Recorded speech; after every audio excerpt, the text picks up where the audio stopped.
So, you want to know how to quickly set up your FiveM server? I got you.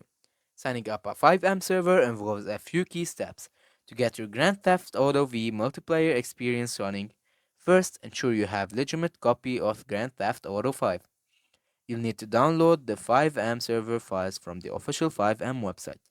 Look for the recommended server build, create a new folder on your computer, perhaps named FiveM server, and extract the downloader server files into it.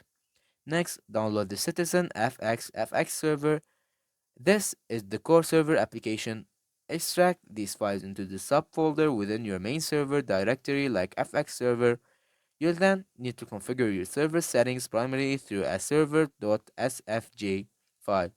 This file will define your server name, game mode, resources, and administrative details.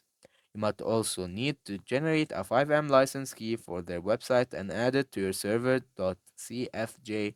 Finally, forward your server port, typically 30120 UPD, through your router to allow players to connect. Once configured, run the fxserver.exe to launch your server, and that's it.